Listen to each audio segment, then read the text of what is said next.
Today's episode of the Total Soccer Show is brought to you by Enclosed. Enclosed is like a flower of the month or a beer of the month, but instead of flowers or beer, it is high-end lingerie. Enclosed is designed to help you find a custom-curated lingerie gift for your significant other. And they back the gift up with a 100% size guarantee. Right now, our listeners can get $35 off any multi-month gift. Just go to enclosedlingerie.com. That's ENCLOSED, as in enclosed in a box, something like that. And lingerie, you could probably spell that one. And .com, you could probably spell that too. Enter the code TSS at checkout to get $35 off. Thank you to Enclosed for sponsoring today's episode. Now, on with the show.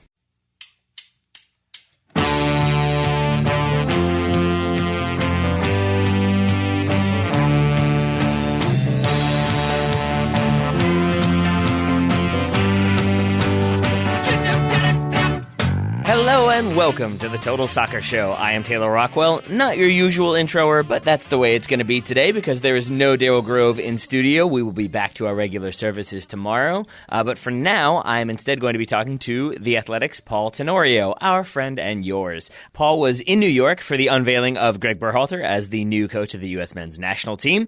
He took diligent notes, he wrote an article, and then he joined us to discuss both the press conference, the hiring process, the search that was, and then Gregg Berhalter, what he's going to bring to the U.S. national team. So it's worth noting the first part of the interview is more focused on the press conference itself, some of the questions that were asked, the process, kind of what went into it, Paul's thoughts on it. So if you're tired of hearing about that, after the ad break, you can check the show notes for the timestamp.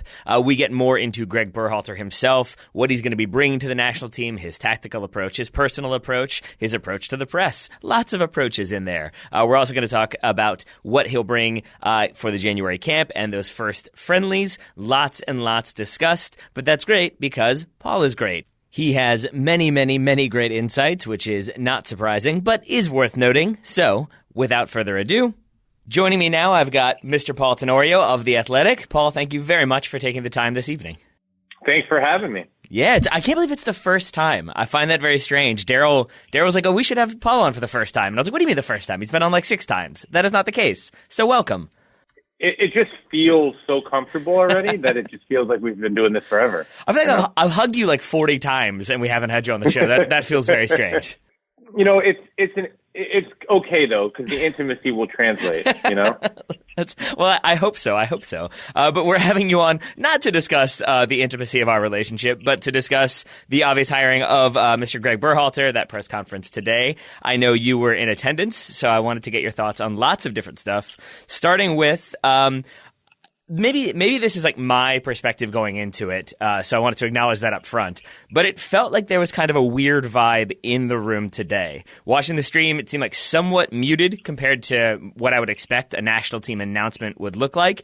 Did you feel like it was, or is that just sort of the way coaching unveilings always tend to be?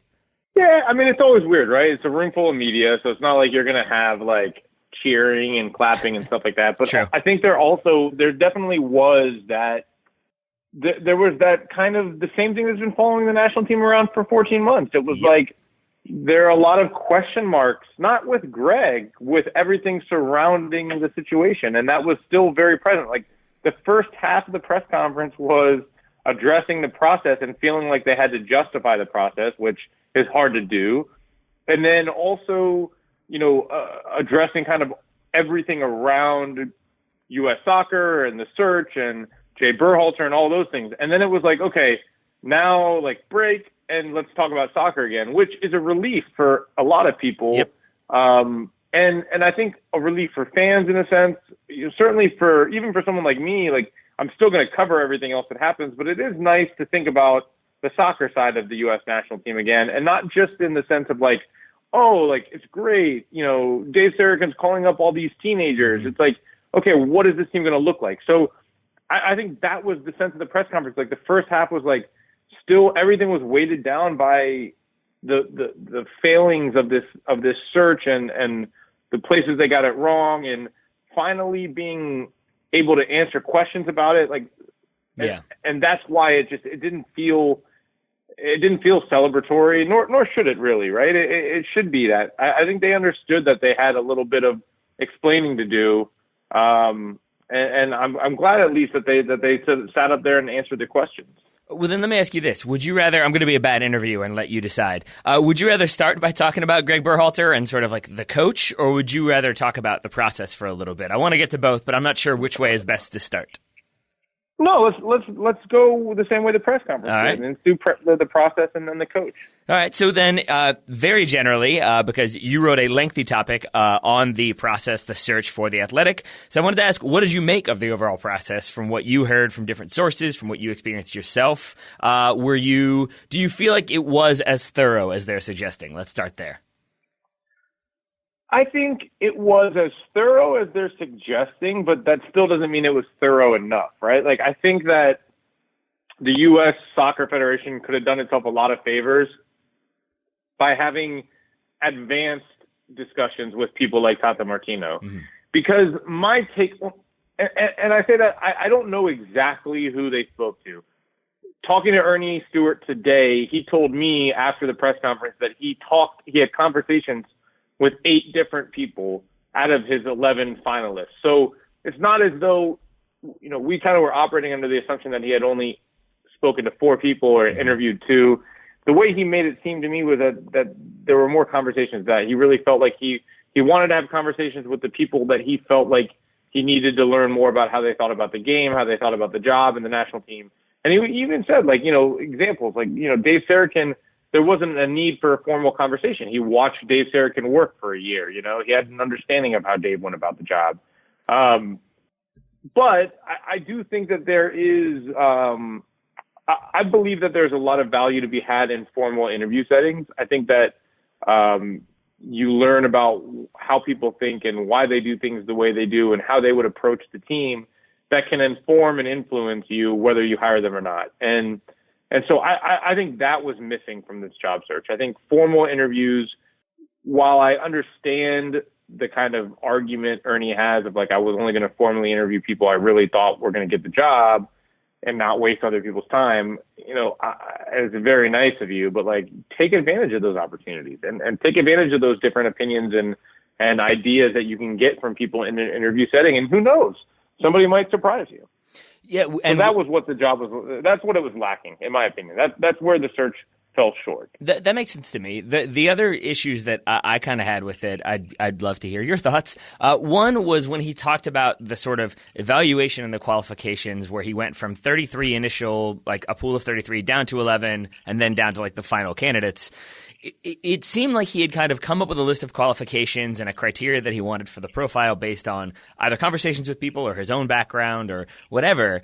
And it still feels a little bit to me like sort of creating this structure, this rubric, and then operating from within that. I think Daryl, I had this conversation with him, and he compared it to deciding you want a girlfriend, but then saying it has to be a blonde. And so then you might meet this person who's perfect, but they're not a blonde, so nope, you don't count. Is that an unfair way of looking at it, or is this sort of is that what you think we would need to do to really go about finding everybody's opinions and kind of collecting the best approach? I mean, I think it's fair. I don't know if it's as specific as your example. I Redhead get what you're versus saying, blonde. You don't think that was important? No, I mean, I just think. Well, listen, don't ever shut down options in general. But I think, I do think that there is some validity to that, right? It's sometimes, again, if you explore candidates that you aren't sure fit exactly what you're looking for, maybe you'll be surprised, and maybe they are what you're looking for more than you realize it, or maybe there's something about them that is of value that you didn't see until you sat down and had a conversation with them. But that being said, I do think it was a little bit more. I do think it was a fairly comprehensive profile they put together, and I do think that they focused on some areas that were general enough that people fell under the umbrella. Have experience working in a major club team or a national team, and good communicators. It's really easy to fall under the umbrella of good communicator, right? It's a very broad brush. My thing was, I do think, and this is a natural thing, I don't think this is a conspiratorial thing, that, yeah, they had some idea in their head of the people that they thought were going to be at the top of the list. Mm-hmm. And that's okay. I am not going to apologize for the fact that I think Gregg Berhalter is a good hire and would always have been a good hire, no matter whether Ernie Stewart hired him or somebody else.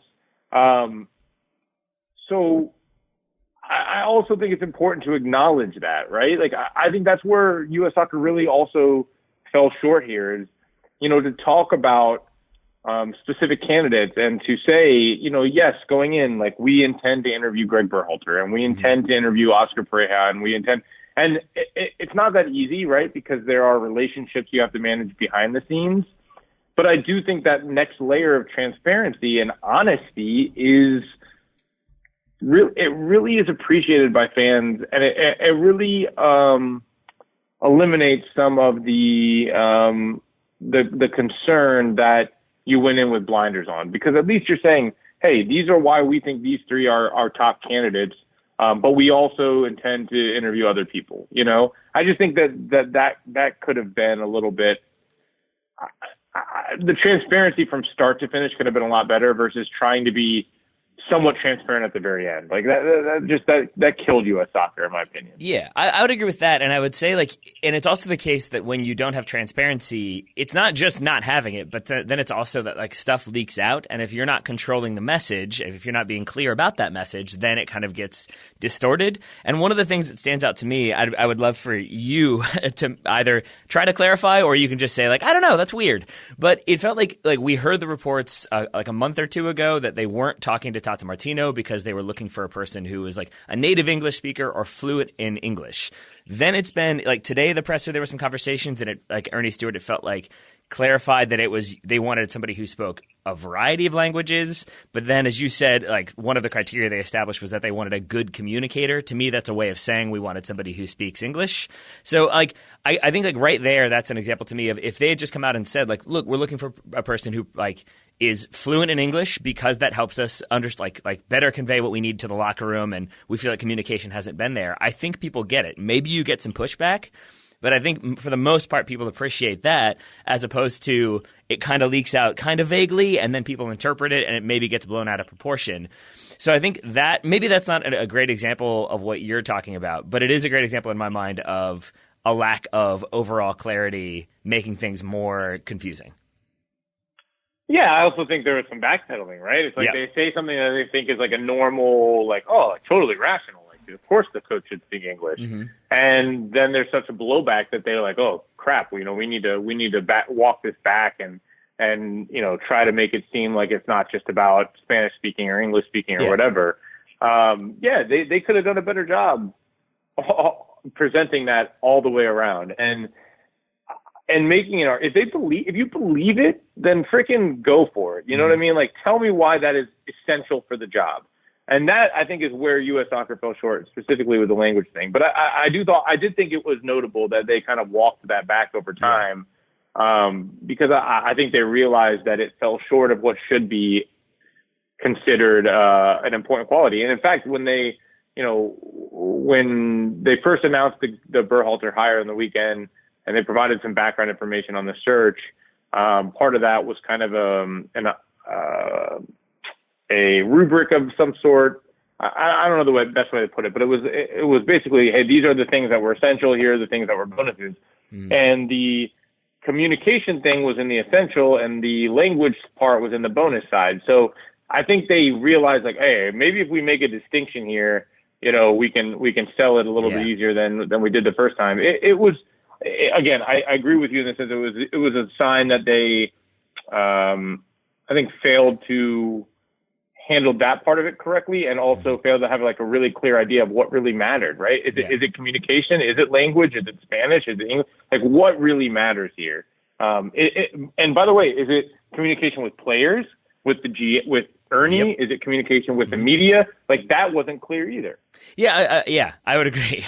I promise we are, listeners, going to talk about Gregg Berhalter at some point. But this whole thing, it reminds me of if you wrote a research paper and you really spent all the time reading different books and you came up with all these different sources, and then your professor asked you to explain where you came up with these sources, you would take a while and you would be thorough in your explanation because you had been thorough. But if you had only based it off of Wikipedia and Cliff Notes, you might be less thorough. And I feel that's the thing, is you can't say we were super duper thorough, but then say three different approaches to language and communication. That to me makes it feel well, were you thorough, or are you kind of saying you were after the fact? So that, I think, colors it a little bit for me, but it still is the case that they got down to their final candidates, and that's great. The other bombshell maybe not bombshell, that might be too dramatic, but the other thing that I found very surprising was Stewart today mentioned that one of his top candidates had already committed elsewhere by the time they maybe were looking to do interviews.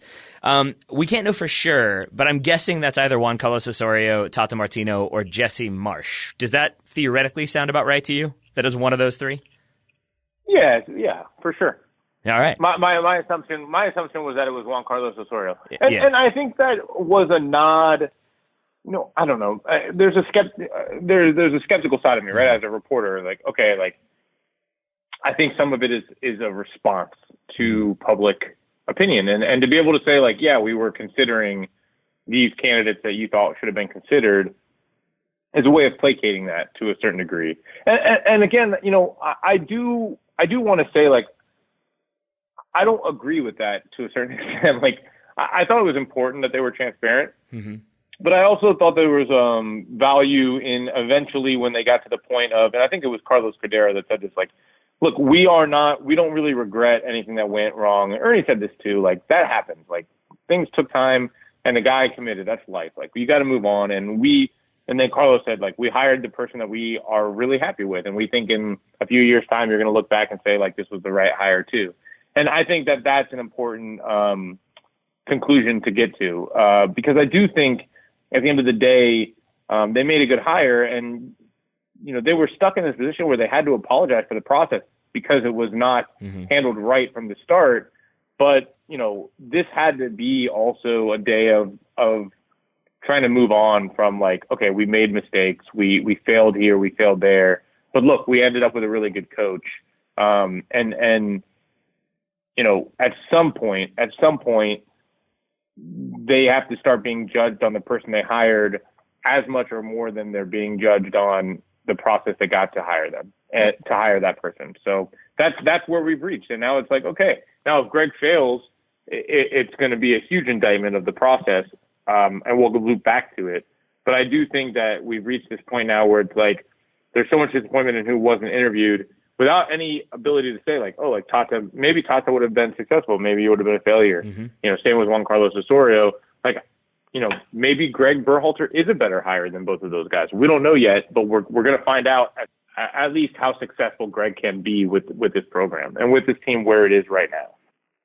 Hey everybody, this is Taylor jumping in very quickly. We'll have lots more from Paul in just a moment. But first, I wanted to let you know that today's episode of the Total Soccer Show is brought to you by SeatGeek. Getting tickets online can be far too complicated. With hundreds of sites and varying levels of reliability, it's hard to know who to trust. That's why SeatGeek is the way to go. They make it very easy with the app on your phone. Just a few clicks and you're done. Plus, and this is the big one, every purchase is fully guaranteed, so you can shop for tickets on SeatGeek with confidence, and that's always nice. They also have the very useful color-coded guide that tells you the value and the quality of your tickets, which is always very much appreciated. You could use that to, say, look for tickets to MLS Cup Final this Saturday. There are tickets available on SeatGeek, but I imagine you will have lots of competition for them. If you want to plan a little bit more down the road, somehow there are Gold Cup tickets available for the USA's opening match against checking Team D3, because the teams have not yet qualified. But that will be in Cleveland, Ohio. So if you're in that area, you can go ahead and get your tickets to that game already, and it will be a doubleheader. So why not? Best of all, our listeners can get $10 off their first SeatGeek purchase. Just download the SeatGeek app and enter the promo code TSS today. That's promo code TSS for $10 off your first SeatGeek purchase. Thank you very much to SeatGeek for sponsoring today's episode. And remember, SeatGeek, life's an event. We have the tickets. All right, well then let's talk Gregg Berhalter. For those who aren't as familiar, how would you describe Berhalter as like an individual and as a coach? Because I know you spent some time with him going back to like your days with 442. So you've had one-on-one interactions with him. How would you describe him as a person, and then what do you expect him to be like as a coach manager? I think Gregg is a really genuine person is the first thing I come across. Like, I guess I've gotten to a point with Gregg where I think there are demands for certain standards that Gregg has that I think are, I was talking about this with somebody the other day who worked with him. I was trying to get some insight into kind of what he's like behind the scenes. And I told him, like, I think that there are some aspects of Gregg that I see like a little bit of Bill Belichick. Like, his expectations of how hard you should work and his standards for what is passable or what is excellent or what is acceptable are really high, right? And so if you can't reach those expectations, if you can't match that work ethic, then he's going to grind you down. But the same thing goes with, like, if you're going to sit down for an interview, like, if you're going to ask him a question, you better have a reason you're asking it, right? Like, evidence behind whatever point you're trying to make, instead of just trying to create a narrative. And I like that in people. I like the fact that Gregg challenges the questions I ask, right? And makes sure that I ask better questions. It's similar, but not the same as Bruce Arena. Like, back in the day, if you asked a bad question of Bruce Arena, he would crack a joke at you, or he would reply like sarcastically and force you to really think about how you ask the question. With Gregg, it's not about how you ask the question. It's like, is this question good enough, right? Like, you have evidence to back up this premise that clearly you're trying to write an article about.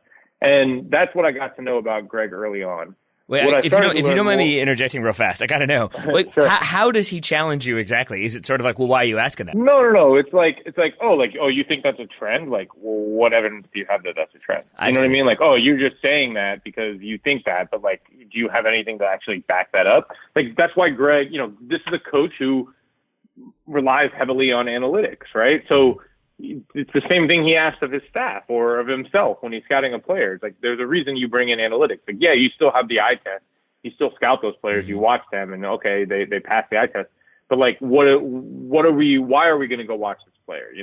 What are some statistical, numerical evidence of why this player is a fit, or why this player is good, or why this system works against this team? And I think that he operates the same way in a lot of his interactions with me. Specifically, I can't speak for how it is with everyone else, but I do think it is that way with other people. I do think there is a standard of, he is constantly looking for, like, the best, and this kind of idea of being on top of your stuff, right? Like, on top of it. And I think that has been really good for him as a coach. I think it's the same types of qualities that you see out of Peter Vermees. You have these, like, natural checks and balances that come out of the person in charge. So there's that aspect of his personality. But I do think what I've learned about him in the last year or so is that he's able to relate on, like, a very basic human level, which it sounds like, oh, like, what a bar to jump over, right? But, like, you'd be surprised. You'd be surprised at the ability to just have a conversation and to not make it feel super professional, or not make it seem like I'm doing you a favor, or I am higher than you and you are lower than me, or whatever. And I think that relatability is something that multiple players have brought up to me that have played for him, is that it's the same tone that they strike with them. And it creates a line of communication that's much more natural and allows Gregg to coach them a little bit easier. So those are the things that really stand out to me about Gregg. He's very relatable. He is somebody who is kind of very easy to fall into a natural conversation with, as long as you also are kind of on top of your, whatever you're talking about, and that you're not just trying to, I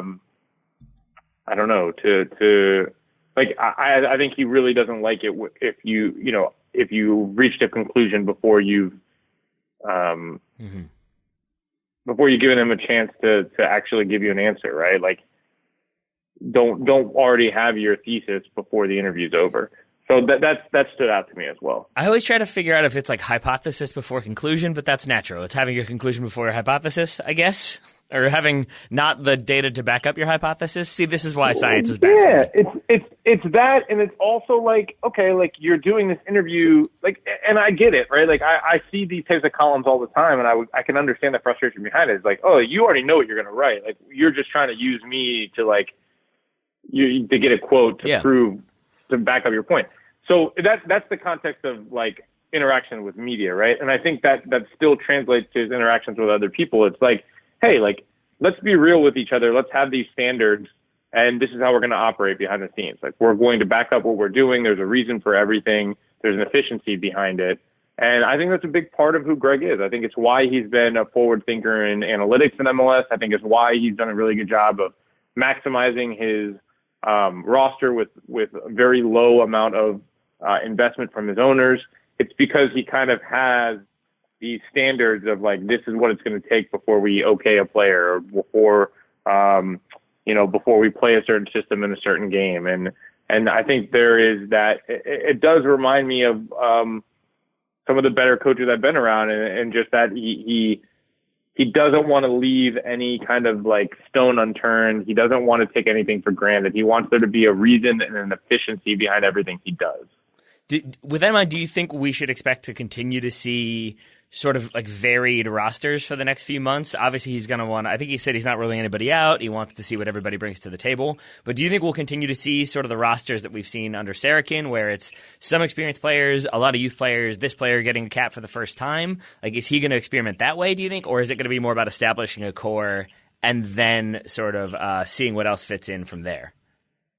Yeah, I don't think he has the luxury. To experiment like Dave did.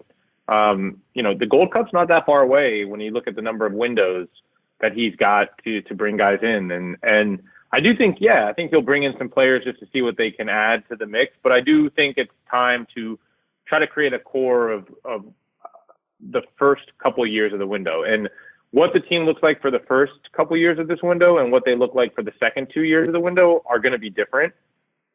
There are going to be some veteran guys probably that are involved in the first 2 years that with the knowledge that they're not going to be involved later, but you mix it together, right? Like that's like an area where I thought Jurgen Klinsmann failed. It's like, you bring Tim Howard, you bring Brad Guzan, but Bill Hamid plays, right? Mm-hmm. You miss out on those opportunities to integrate these younger players. You end up with a huge gap in the age groups, right? That existed between the Clint Dempsey, Tim Howard generation and Christian Pulisic in the pool right now. So I do think that he is going to have to move this group very quickly forward into what it's going to look like in the Gold Cup.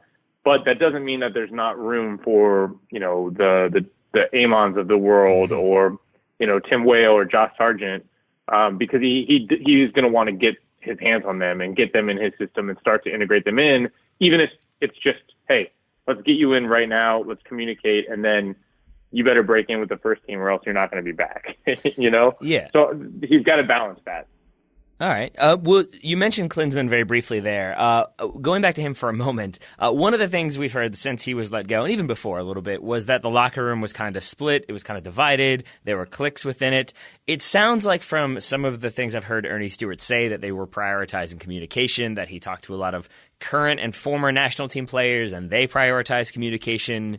I'm wondering what you expect of Gregg Berhalter in terms of like a locker room manager. Is he sort of hands off? You guys have your time. Is he in there like really like gearing people up, giving those motivational talks? What do you expect from him in terms of his approach to the locker room and the players as a whole?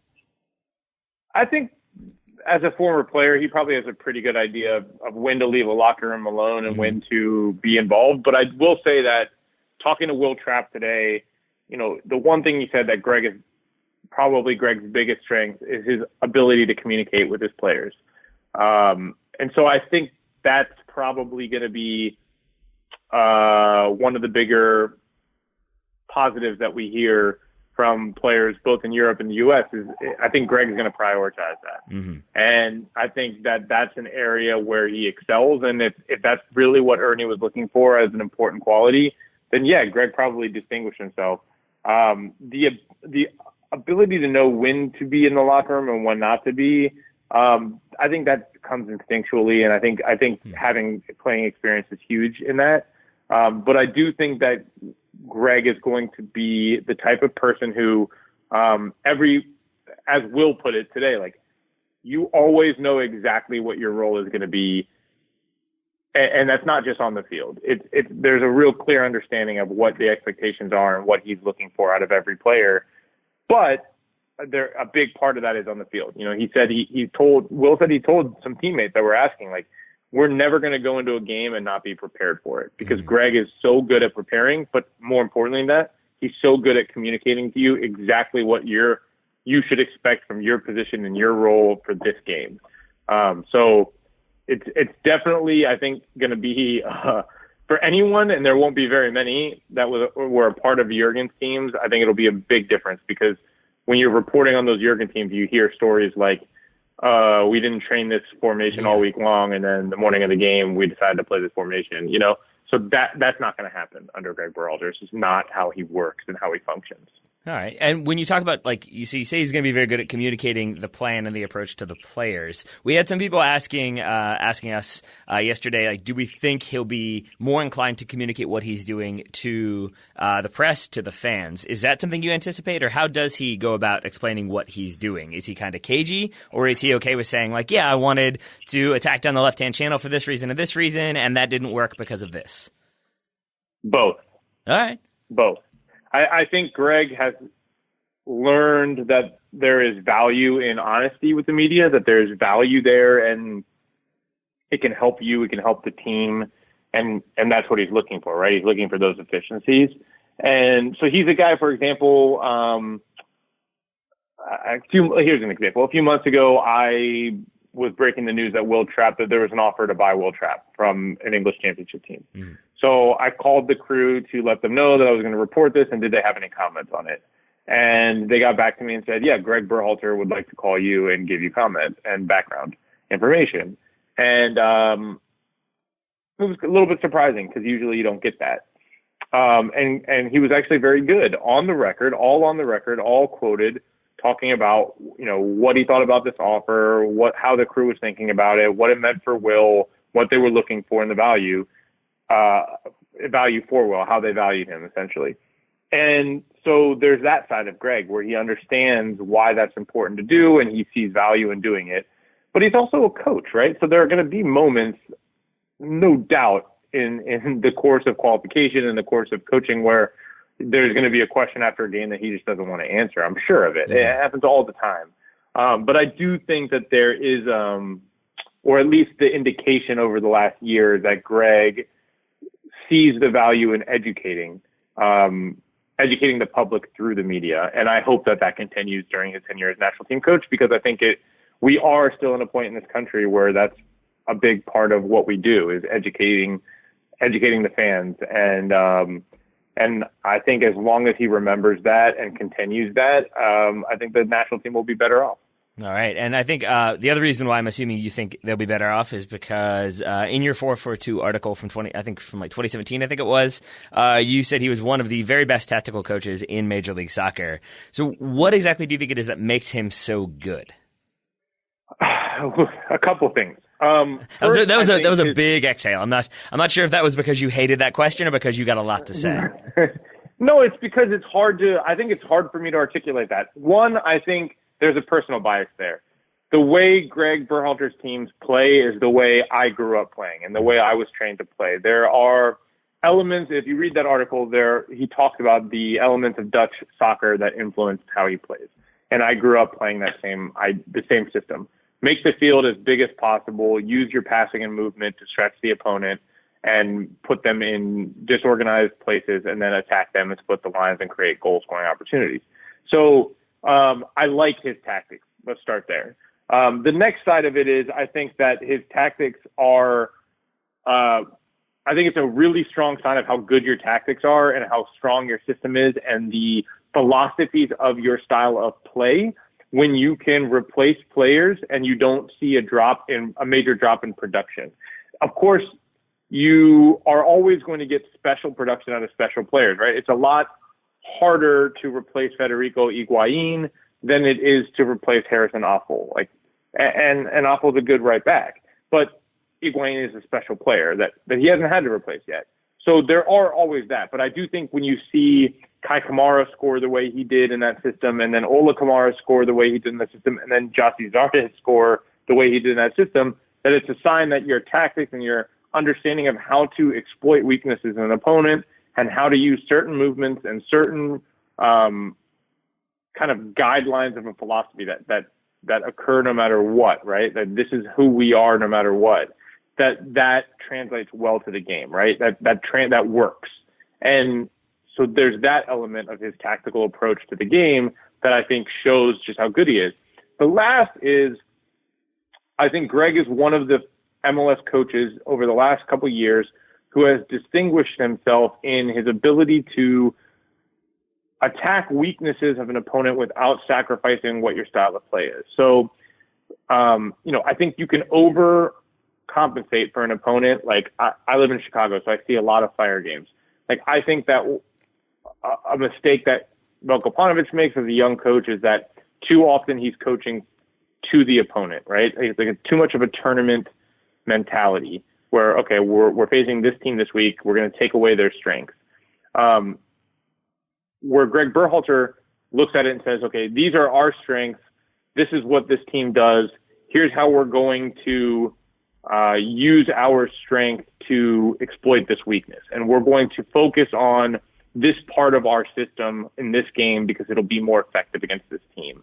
And I think that's the reason why you hear coaches like Patrick Vieira and Tata Martino praise Gregg Berhalter, because you look at the style of play and it remains the same. The philosophies are there, but he's able to accentuate certain aspects of that philosophy to fit for specific games. And that's not easy to do. And it's not easy to find the right balance of when to do it and when not to do it and how to do it and how not to do it. But I think Gregg has really found that zone in the last year and a half or so in Columbus, whereas 2 years ago, you saw this same Crew team struggle to adapt to playing the Red Bulls, and even in the regular season struggle to play against Atlanta. And by the time they got to the playoffs last year, they had a real plan against how to play against Atlanta United, and they changed the way this past year they played against the Red Bulls high press. Like, Gregg is still growing as a coach; he's still a young coach.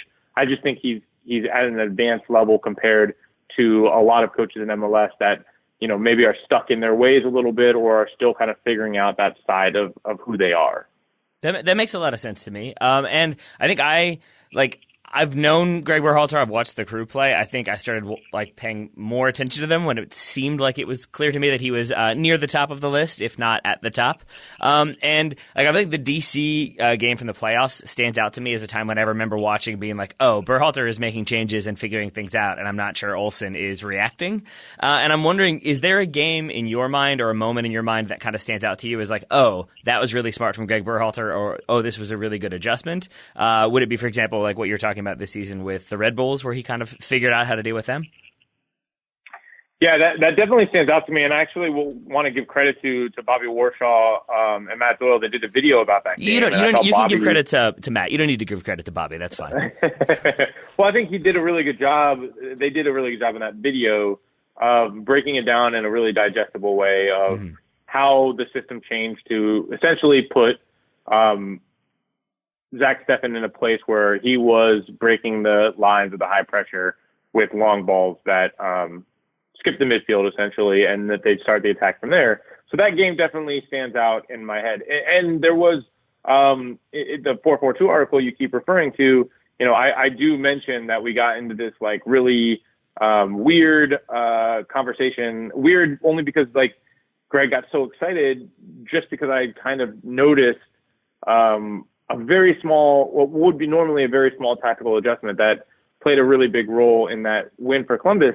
But that was the first time I noticed. I was like, whoa, what the heck is going on here, right? Like, Columbus always likes its fullbacks to bomb forward, and Harrison Afful is staying home this entire game. Like, why all of a sudden, was this intentional? Why was it intentional? What is going on? And so a few weeks later, to have a conversation with the coach who executed that, for him to explain exactly why he was doing it, that's when I started to see, okay, he is starting to make these adjustments. Sometimes they're huge, right? The entire style of play against the Red Bulls changed specifically for that game. And this is how, instead of building out of the back and stretching the team horizontally and trying to create those holes to split the line with passes, we're going to skip the midfield and start to build from that point, right? That's a totally big change in philosophy. But then there's the other side where it's okay, we're just going to tell our fullbacks to stay home, and here's the reason why we're doing it. Those were kind of the two big signs to me of, these are the types of adjustments he's making now. This is kind of where Gregg is, and I just thought it was a really good sign. And I don't think it's a coincidence that over the last year and a half, 2 years, when you interviewed coaches around MLS, time and time again, they were saying Gregg's teams are really hard to prepare against. Whereas before there was some chatter of, we like playing against the Crew because we know exactly how they're going to play. that was totally gone over the last 2 years. That sentiment disappeared, frankly. All right. And to your credit, in that article, I think you ended with mentioning that maybe the future is the U.S. national team. And it is. He is there now. He takes over.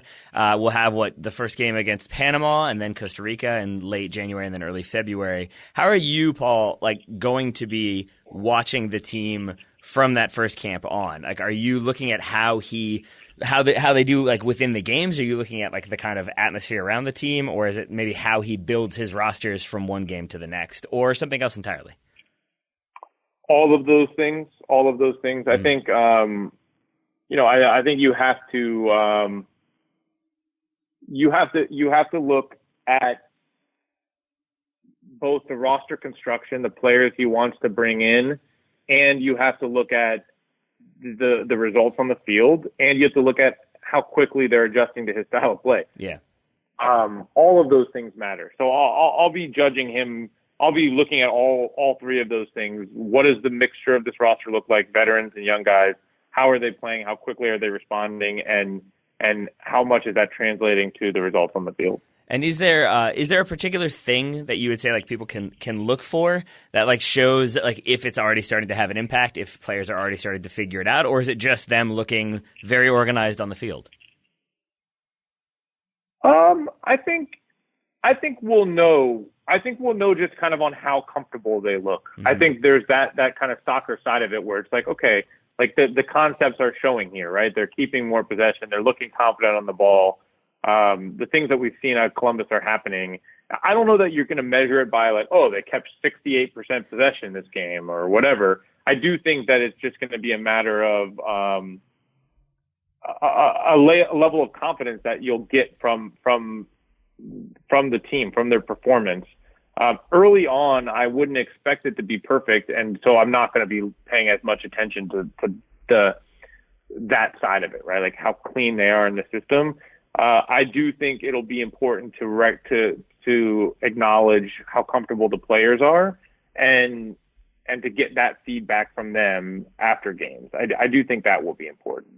I'm just finishing writing down. Definitely expect 68 possession or more every single game. Is that correct?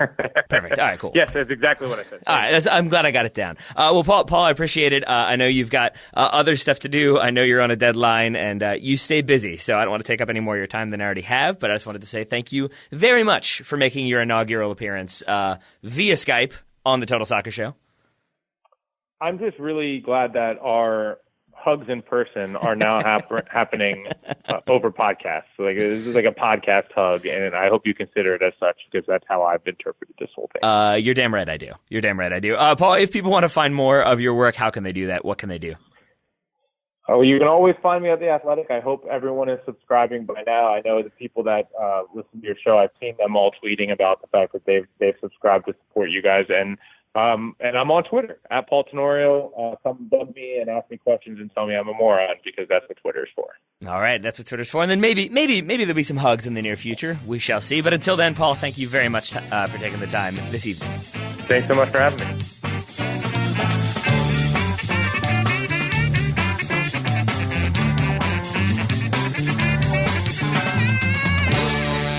You gotta slice it.